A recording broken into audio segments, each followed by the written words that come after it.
Everyone, welcome to my YouTube channel. तो कैसे हैं आप सब? बहुत अच्छे से होंगे। हम लोग बात करेंगे क्लास 9 की सेकेंड चैप्टर की। सेकेंड चैप्टर में हमने काफी चीजों को कवर कर लिया था। कुछ टॉपिक हैं जिनके बारे में हम लोग पढ़ लेंगे, शायद एक दो लेक्चर में खत्म भी हो जाएगा। तो हम लोग जो पढ़ रहे थे वो क्या पढ़ रहे थे? मिश्रण का पृथक्करण, मतलब कि जो हमारे पास मिश्रण होते हैं, जो पदार्थ बने होते हैं मिश्रण से, उनका पृथक्करण कैसे करेंगे। कुछ इंपॉर्टेंस है वो भी हमने जान लिया था, जैसे ऊर्ध्वपातन पृथक्करण विधि और वाष्पीकरण पृथक विधि। तो इन सब चीजों में हम लोग किसका यूज कर रहे थे, कैसे यूज कर रहे थे, ये सारी चीजें पढ़े थे, जो कि बहुत इंपॉर्टेंट था। अब जो नेक्स्ट इंपॉर्टेंट टॉपिक हमारा वो आएगा, वो क्रिस्टलीकरण। क्रिस्टलीकरण का क्या मतलब होगा? क्रिस्टल से मतलब हम लोग क्या समझते थे? क्रिस्टल का मतलब ये होता था कि कोई भी छोटा टुकड़ा हो, और वो टुकड़ा कैसा होना चाहिए? ठोस होना चाहिए। वो टुकड़ा कैसा होना चाहिए? ठोस। अगर मैं अपनी बात करूं घरों में, तो हमारे घरों में किचन में देखो कि चीनी रखा रहता है, चीनी शक्कर जिसको बोला जाता है, उसके छोटे छोटे क्रिस्टल होते हैं कि नहीं। अगर मैं बात करूं मिश्री की, तो जो धागे वाली हो सकती है और ऐसी भी हो सकती है बड़ी वाली, तो वो भी कैसे रहते हैं? क्रिस्टल के फॉर्म में रहता है। उनको हमें अलग करना है, तो उनका किस विधि से हम लोग कर रहे थे? तो हमारा क्या था? क्रिस्टलीकरण विधि था। और इसमें जो उदाहरण होंगे वो बहुत उदाहरण इंपॉर्टेंट होंगे। इसमें उदाहरण जो हमारा होगा वो कॉपर सल्फेट होगा।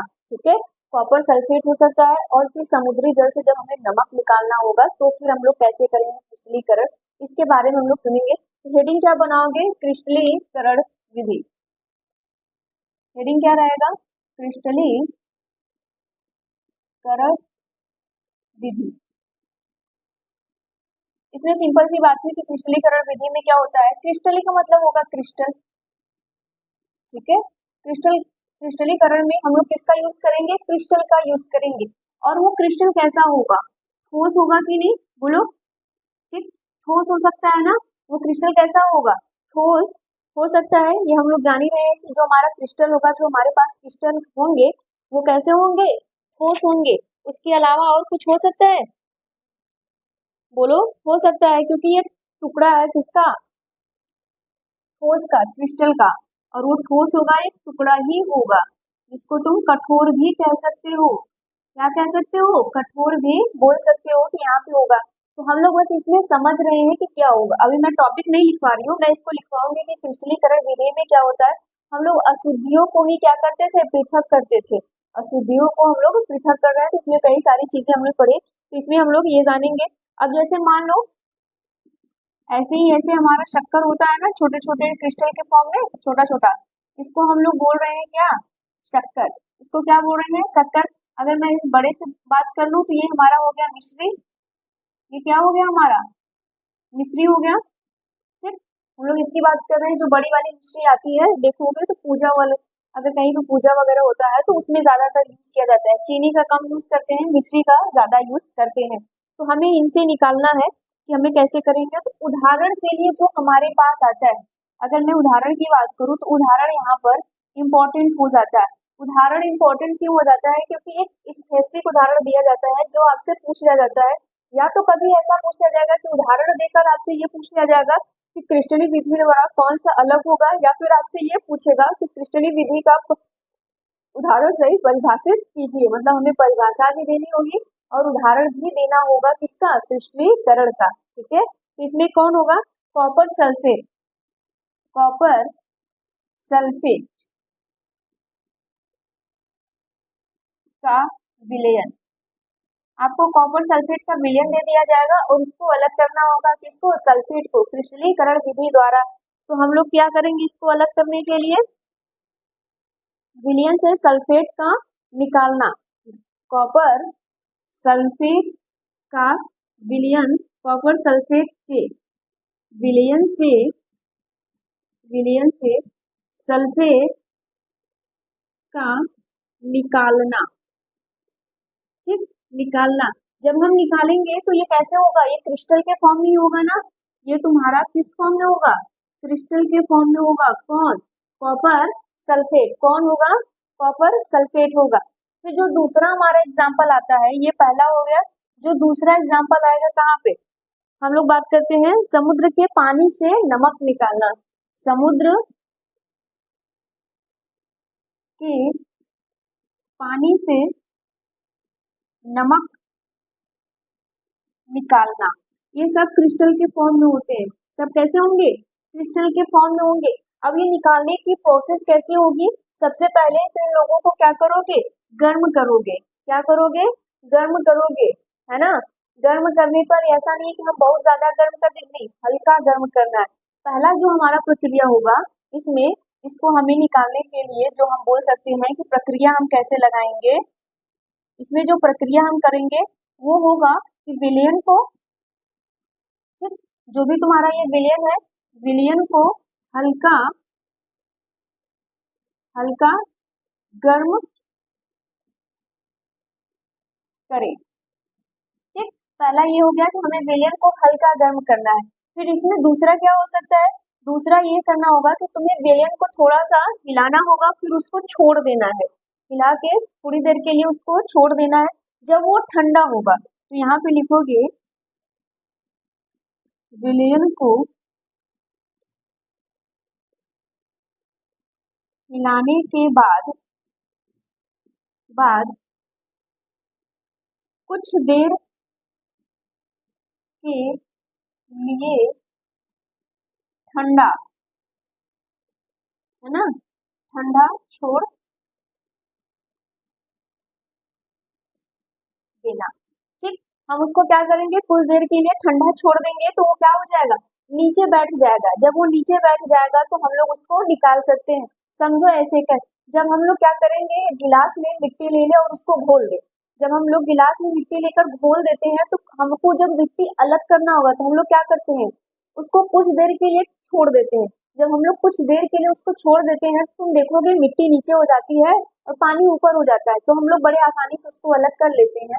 और उसी तरह यहाँ पे हमें विलयन लेना है, कौन सा? कॉपर सल्फेट के लिए। ये इम्पोर्टेंट हो जा रहा है तुम्हारा समुद्र वाला, है ना, क्योंकि ये समुद्र वाला हो सकता है पूछ दे। कॉपर सल्फेट नहीं पूछ सकता, लेकिन ये एग्जाम में पूछ लेगा कि समुद्र के पानी से नमक निकालना किस विधि का प्रयोग करते हैं? क्रिस्टलीकरण विधि का वो पूरा प्रक्रिया लिखिए, तो पूरी प्रक्रिया हमें लिखनी पड़ेगी कि हम उसको कैसे अलग करेंगे। तो कॉपर सल्फेट के विलयन से जब हम सल्फेट भी निकालेंगे तो भी हमें क्रिस्टल के रूप में मिलेगा। यही प्रक्रिया करनी है, उसको हल्का सा गर्म करो, ठीक है, हल्का गर्म करो, फिर विलयन को मिला के कुछ देर के लिए छोड़ दो ठंडा होने के लिए। जब तुम ठंडा होने के लिए छोड़ दोगे तो क्रिस्टल के फॉर्म में नीचे बैठ जाएगा, जिसको तुम आसानी से अलग कर सकती हो। तो कुछ बातें यहाँ तक समझ में आ रही है? कोई दिक्कत तो नहीं है? अगर कोई भी दिक्कत होगा तो कमेंट में जरूर बताना। क्या इसका डिफिनीशन लिखवा दिया जाए? चलो इसका हम लोग डिफिनीशन भी लिख लेते हैं। इसके डिफिनीशन में क्या लिखोगे? डिफिनीशन भी बिल्कुल उसी तरह से होगा जैसा तुमने अभी समझा है। डिफिनीशन लिखिएगा। डिफिनीशन लिखने के लिए हम लोग क्या करेंगे? किसी मिश्रण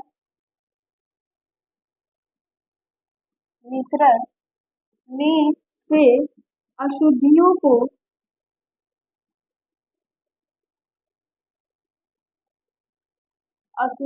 को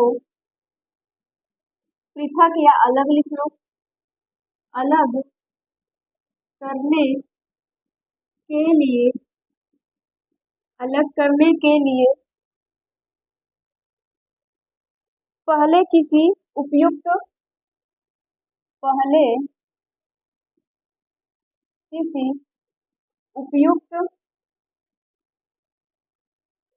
क्या करेंगे? पहले किसी उपयुक्त विलयन में घोलना, तथा क्रिस्टलीकरण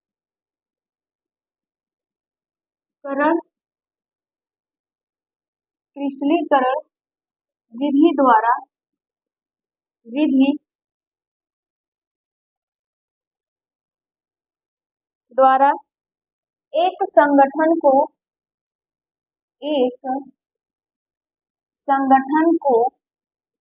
क्या करना?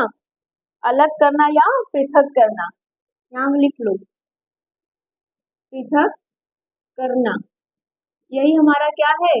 क्रिस्टलीकरण है। यही हमारा क्या है? क्रिस्टलीकरण है, जो कि बहुत आसानी से समझे थे। क्या है कि कोई भी तुम्हारा मिश्रण है उसको क्या करो? उपयुक्त विलयन बनाओ, उसको किसी विलयन में घोलो, ठीक है। फिर घोलने के पश्चात क्या करोगे? क्रिस्टलीकरण विधि तुम्हें अपनानी। अभी मैंने क्या बताया था? क्रिस्टलीकरण में हल्का गर्म करना है, फिर उसे ठंडा करना है, ठीक है, ये विधि करना है। फिर उसमें से कोई एक संगठन तुम्हारा जो भी बना होगा उसको क्रिस्टल के फॉर्म में होगा, उसको पृथक कर दो, ये तुम्हारी क्रिस्टलीकरण विधि होगा। उदाहरण के लिए मैंने पहले ही लिखवा दिया है, उसको आप लोग लिख सकते हैं।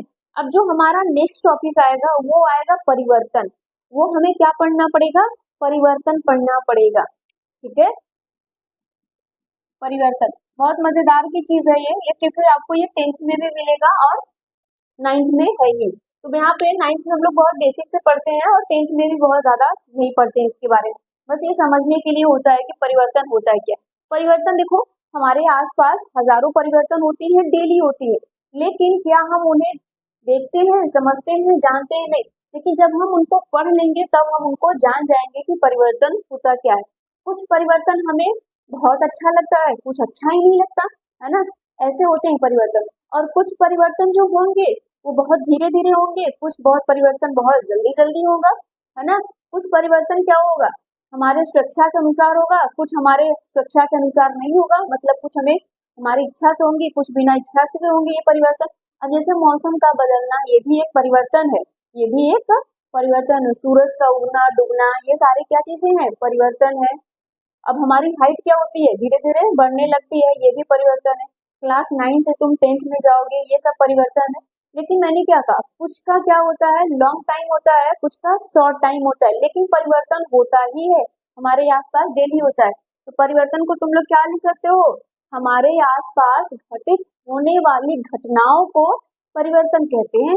ये इसका डिफिनीशन है। खैर इसका डिफिनीशन आपसे नहीं पूछेगा, लेकिन मैं आपको बता दे रही हूँ कि परिवर्तन होगा क्या। तो परिवर्तन के लिए क्या है कि हमारे आसपास घटित होने वाली घटनाएं क्या कहलाएंगे? परिवर्तन। और ये परिवर्तन दो तरह के हो सकते हैं, एक भौतिक, एक रासायनिक। दो परिवर्तन हमें पढ़ने हैं, कौन कौन? भौतिक और रासायनिक परिवर्तन। अभी भौतिक परिवर्तन क्या होता है और रासायनिक परिवर्तन क्या होता है, इसको भी जानेंगे। तो पहला कौन है?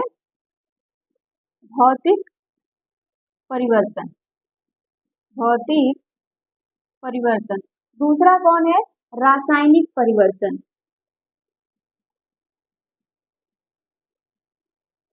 रासायनिक परिवर्तन, जिसको हम लोग कहते हैं फिजिकल चेंज और इसको क्या कहते हैं? केमिकल चेंज, ये बोला जा सकता है। और ये तो पूरा चेंज ही है, ठीक है, लिख लो, ये चेंज है। और ये तुम्हारा कौन सा हो गया? फिजिकल चेंज, ठीक। ये कौन हो गया? Physical change. ये कौन हो गया? Chemical change.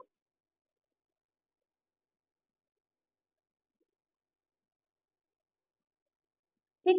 अब जरा समझो कि ये भौतिक परिवर्तन में क्या होगा। भौतिक परिवर्तन का बहुत छोटा सा डिफिनीशन है, बस याद रखो कि जिसमें, बस बोलो ऐसा परिवर्तन जिसमें कुछ नया पदार्थ ना बने। ऐसा परिवर्तन जिसमें कुछ नया पदार्थ ना बने उसे हम लोग क्या कहेंगे? भौतिक परिवर्तन कहेंगे। अब एग्जाम्पल भी बहुत सारे हैं जिनके बारे में आप लोग कह सकते हो, जैसे कागज का फटना। जब हम लोग कागज को फाड़ते हैं तो तुम देखते हो दोनों कागज सेम होती है, एक पहले वाला कागज और जिसको बाद में हम लोग फाड़ देते हैं, दोनों कागज ही क्या रहेंगी? सेम रहेंगी। जैसे ये मार्कर, इस मार्कर को मैं सपोज करिए यहाँ से तोड़ दूं, खैर टूट नहीं रहा है, इस मार्कर को मैं अगर तोड़ दूंगी तो देखेंगे ये मार्कर का हिस्सा और ये मार्कर का हिस्सा दोनों क्या रहेंगे? एक जैसा रहेगा, बस उसका क्या हो गया? आकार चेंज हो गया, बस उसका क्या हो गया? आकार चेंज हो गया। ये मेरे हाथ में घड़ी है, मैं इसको तोड़ दूं, देखेंगे कि ये घड़ी टूटने से पहले भी घड़ी थी, टूटने के बाद भी ये घड़ी है। ऐसा थोड़ी ना है कि मैंने इसको तोड़ा तो पहले घड़ी था और जैसे मैंने इसको तोड़ा तो हीरा सोना चांदी बन गया, ऐसा नहीं ना होता। तो यहाँ पे वही चीज बोल रहा है कि भौतिक परिवर्तन बोल सकते हो वह परिवर्तन है जिसमें कुछ नया पदार्थ हमारा बने ही ना, उसको हम लोग क्या कहेंगे? भौतिक परिवर्तन कहेंगे। ऐसे कई सारे एग्जाम्पल होंगे जिनके बारे में आप बता भी सकते हो और देखकर समझ भी सकते हो। तो क्या मैं लिख दूं कि भौतिक परिवर्तन क्या होता है? तो यहाँ पे डिफिनीशन में क्या लिखेंगे? ऐसा परिवर्तन, ऐसा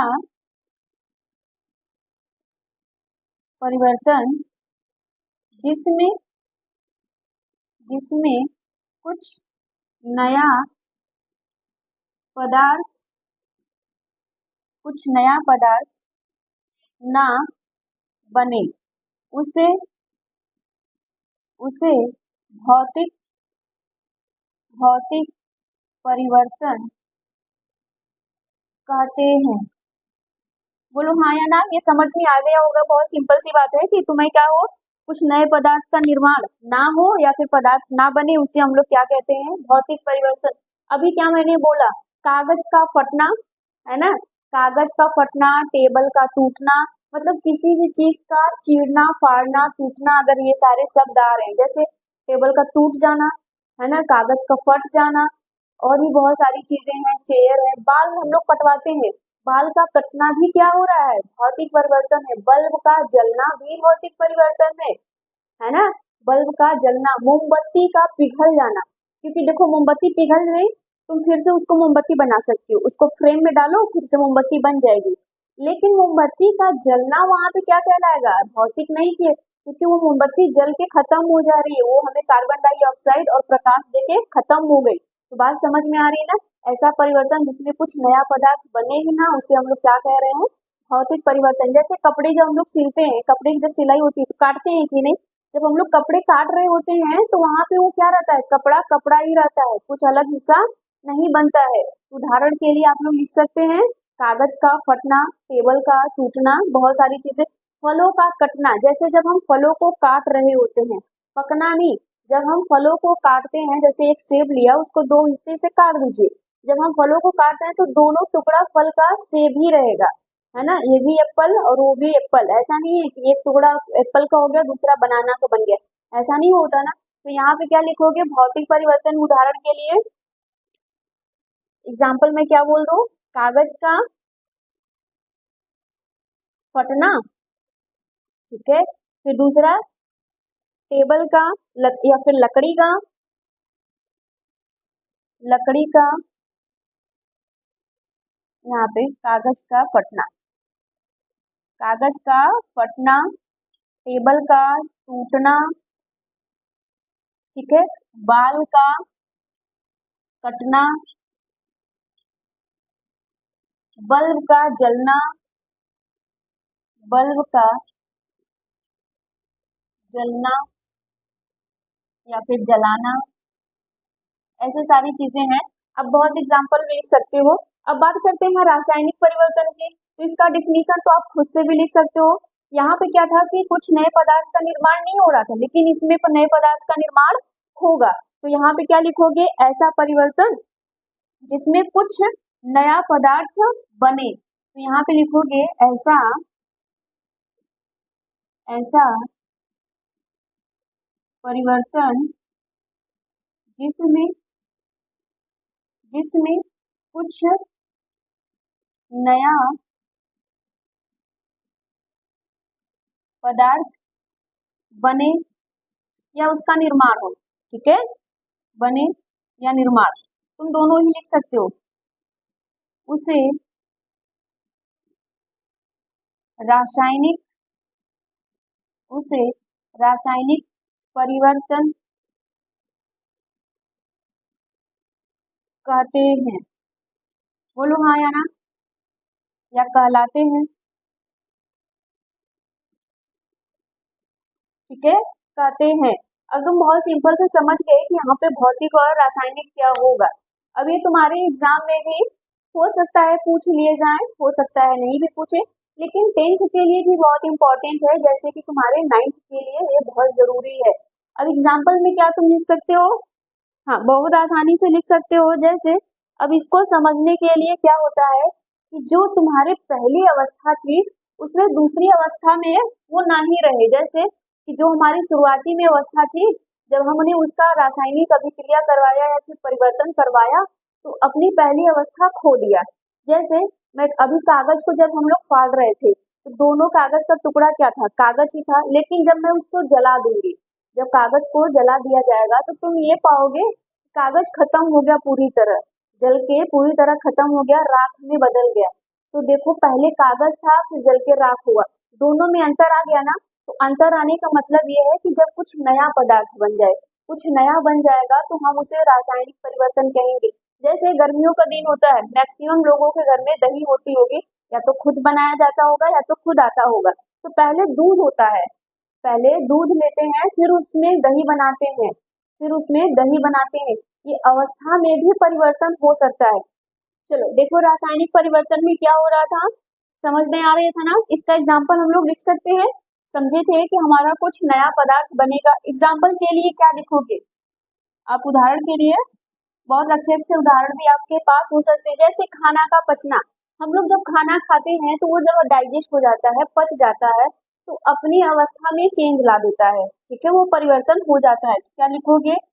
खाना का पचना या फिर भोजन का पचना लिख सकते हो। खाना का पचना, खाना का पकना, है ना, भोजन पकाना, ये भी हो सकता है।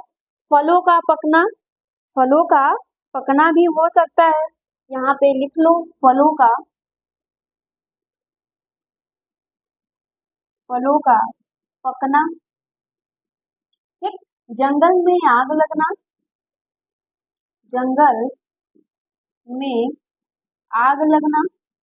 अब तुम चाहे जंगल में आग लगाओ चाहे किचन में लगाओ, बात एक ही है। जंगल में जब आग लगेगा तो वो बहुत ज्यादा होगा, लेकिन जब हम अपनी रसोई में आग लगाएंगे, मतलब चूल्हे को जलाएंगे, तब भी वहां पे आग लगेगी, तो वहां पे भी परिवर्तन होगा। कौन सा? रासायनिक परिवर्तन। अब ये चीजें, अगर मान लो मैं बात करूं तुम्हारे फलों का सड़ना, फल खराब हो जाते हैं, सड़ जाते हैं, तब भी वो क्या कहलाएंगे? रासायनिक परिवर्तन कहलाएंगे। क्या कहलाएंगे? रासायनिक परिवर्तन तुम्हारे ये सब कहला रहे हैं, ठीक है। क्या इतनी बातें समझ में आ गई होगी? नोट कर लो जल्दी से। चलो नेक्स्ट अब हम लोग पढ़ेंगे तत्व में धातु, अधातु, उपधातु, यौगिक, ये सारी चीजें। उसके पहले अगर मैंने एक आपको रफली चार्ट बनवाया था तो वो पढ़े हो, अगर बुक में भी दिया है, उससे हम काफी चीजों को समझ जाएंगे। जैसे हमारा क्या होता था, पदार्थ जब होता था ऐसे, ठीक है, ये पदार्थ है हमारा, और पदार्थ दो भागों में टूटता था। बोलो हाँ या ना? दो भागों में ये टूटता था। एक होता था शुद्ध, ठीक, दूसरा अशुद्ध होता था। अशुद्ध, शुद्ध में कौन कौन आते थे हमारे? तत्व और यौगिक, तत्व और यौगिक, ठीक है। शुद्ध में हमारे तत्व और यौगिक आते हैं, अशुद्ध में हमारा आता था केवल मिश्रण। अशुद्ध में हमारा कौन आता था? मिश्रण आता था, ठीक है। फिर इसी तत्व में भी तीन आते थे। ये तत्व हमारे तीन होते थे, कौन कौन? धातु, अधातु एवं उपधातु, ये सारी चीजें आती थी। यौगिक की हम लोग बात करें तो यौगिक हमारा यौगिक ही रहता था। बोलो हाँ या ना? यौगिक की बात हम लोग कर ले तो यौगिक हमारा क्या रहता था? यौगिक ही रहता था। उसमें बहुत ज्यादा कुछ चीजें नहीं थी कि जिनकी हमें बहुत ज्यादा जानना हो। लेकिन ये हम तत्वों की बात करें, मिश्रण की अगर हम लोग बात करते थे तो ये मिश्रण दो प्रकार के हो सकते थे। कौन कौन? समांगी और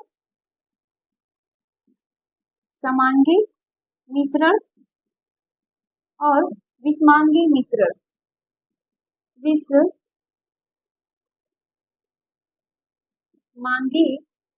मिश्रण, यही चीजें होती थी, ठीक है। समांगी में हम लोग पढ़ते थे ओनली विलयन। समांगी में हम लोग कौन पढ़ते थे? विलयन को पढ़ते थे। और मैं विषमांगी की बात कर लूं तो निलंबन, निलंबन पढ़ते थे, और दूसरा कोलाइडी, कोलाइडी हम लोग पढ़ते थे। ऐसे करके हम लोग चीजें जाने थे। तो अब हम लोग बात करते हैं, हमने पदार्थ भी जाना, शुद्ध होता है वो जाना, और शुद्ध होते थे वो जाने, मिश्रण जान लिए। मिश्रण में भी हमने समांगी, विषमांगी, विलयन, निलंबन, इन सारी चीजों को सब कुछ कवर कर लिया है।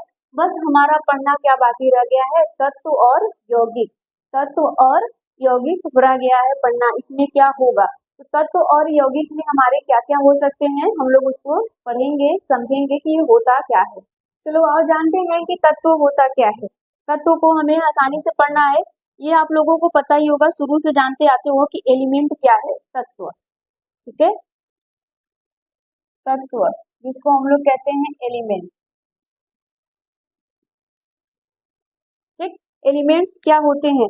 तो एलिमेंट जो होता है, तुम बहुत सिंपल सी बात में अपने कह सकते हो, इसको समझा सकते हो कि हमारे पास तत्व क्या होंगे। तो बोल सकते हो वो पदार्थ जिन्हें और विभाजित नहीं किया जा सकता। आप बोलोगे कि तत्व वे पदार्थ हैं जिन्हें हम लोग और विभाजित कर ही नहीं सकते, जिन्हें हम और भी विभाजित कर नहीं सकते, उसी को हम लोग क्या कह रहे हैं? तत्व कह रहे हैं। और इसको और अच्छी तरीके से समझना है और सुंदर से भाषा में बोलना है तो आप ये बोलोगे, पदार्थ का वह मूल रूप जिसे रासायनिक अभिक्रिया द्वारा सरल पदार्थों में विभाजित ना किया जाए। ये रासायनिक अभिक्रिया में भाग लेंगे लेकिन वो टूटेंगे नहीं, उन्हें और सरल किया ही नहीं जा सकता, विभाजित किया ही नहीं जा सकता, उसे हम लोग क्या कह रहे हैं, तत्व कह रहे हैं। अब तत्व शब्द सबसे पहले कौन दिया था, तत्व शब्द को सबसे पहले कौन दिया था, कोई बता सकता है? तत्व शब्द जो सबसे पहले दिया गया था वो 1661 में दिया गया, 1661 में दिया गया, सबसे पहले दिया रॉबर्ट बॉयल ने। कौन दिया था? रॉबर्ट बॉयल ने, जिसको सब बॉयल भी कह सकते हो, ये दिया था। लेकिन ये कौन बताया था कि ये विभाजित नहीं हो सकते, किसी भी रासायनिक अभिक्रिया में भाग लेंगे? लेवोजियर ने। कौन दिया था? लेवोजियर ने। 1700 बताओ 1794 ईस्वी में दिया गया था। तो क्या हम तत्वों के डिफिनीशन लिख सकते हैं? बोलो, लिखोगे पदार्थ का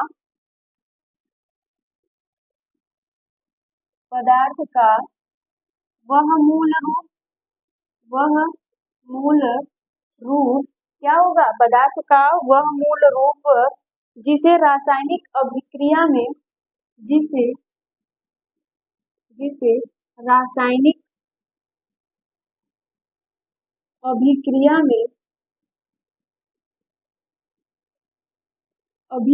में या अभिक्रिया द्वारा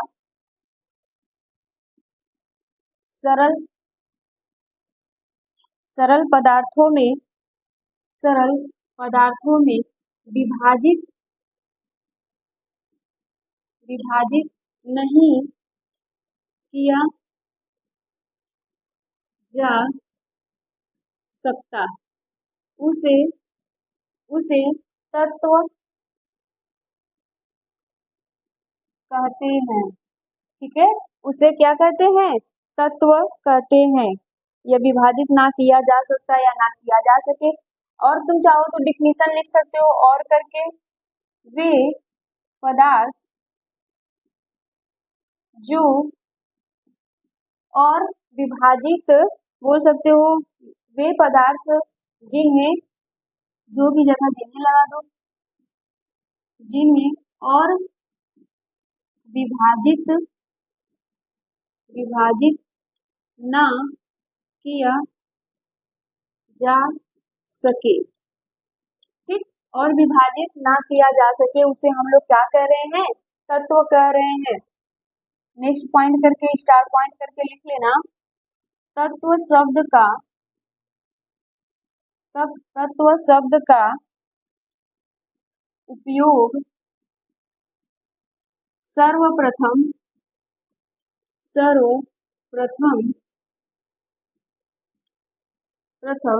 सन 1661 में रॉबर्ट बॉयल ने दिया। बोलो हाँ या ना, सही है, रॉबर्ट बॉयल ने दिया था। फिर आप बोल सकते हो ये कौन से है? रासायनिक अभिक्रिया में भाग लेंगे, विभाजित नहीं होंगे, ये किसने बताया था? तो बोल सकते हो यहाँ पर, चलो मैं इसी चीज को लिख रही हूँ कि ये रासायनिक अभिक्रिया में, तो 1794 में कौन दिया था? लेवोजियर एक वैज्ञानिक है जिनके बारे में आप लोगों ने पढ़ा होगा, ये उसी की बात हो रही है। और तत्व को 3 भागों में विभाजित किया गया है। तत्व को 3 भागों में विभाजित किया गया है। कौन कौन है? पहला धातु है, ठीक, धातु। दूसरा कौन है? अधातु। तीसरा कौन है? उपधातु है। ठीक है, इतनी बातें हम लोग जान गए कि तत्व हमारा ये सब क्या था। अब हम लोग किसके बारे में जानेंगे? अब हम लोग ये जान लेते हैं कि तत्व हमारे पूरे आवर्त सारणी मतलब पीरियोडिक टेबल में कितने हैं? जल्दी बताओ। 118। 118 तत्व हम लोगों के पास है, पूरे पीरियोडिक टेबल में 19 आने वाला है, वो आ जाएगा। ठीक, तो 118 है और उसमें से पूछा जाए कि नेचुरल तत्व कौन है, प्राकृतिक तत्व कौन कितने हैं, तो आप बताओगे कि 98 कितने हैं प्राकृतिक तत्व हैं, जिनको आप बोल सकते हो नेचुरल एलिमेंट। क्या बोलोगे? Natural element. तो अच्छा, मैनमेड कौन हो गया? जो मानव द्वारा बनाया गया होगा, वो कितना होगा? तो 20 बोल सकते हो। कितना बोल सकते हो? 20। ठीक है, हम दोनों को जोड़ लो, आ जाएगा 118, है ना। ये कौन है? मैनमेड है, मैनमेड मानव निर्मित या संश्लेषित, लिख लो मानव निर्मित। ठीक, जो मानव ने बनाया है, या फिर वो संश्लेषित भी कहला सकता है। तो ये सारे हमारे तत्व हो गए। अब बात करेंगे हम लोग धातु, अधातु, उपधातु, ये सारी चीजें क्या होती हैं, कैसे होती है। यहाँ तक नोट करना है तो करिए इसको जल्दी से। ठीक है, तो आज के लिए हम लोग बस इतना ही रहने देते हैं। नेक्स्ट वीडियो में हो सकता है ये चैप्टर हम लोग खत्म कर देंगे, तो चैप्टर को पढ़ लेना अच्छे से, नोट्स बना लेना। कोई भी डाउट होगा, कोई भी क्वेश्चन होगा तो कमेंट में जरूर बताना। ठीक है, आज के लिए इतना रहने देते हैं। Thank you.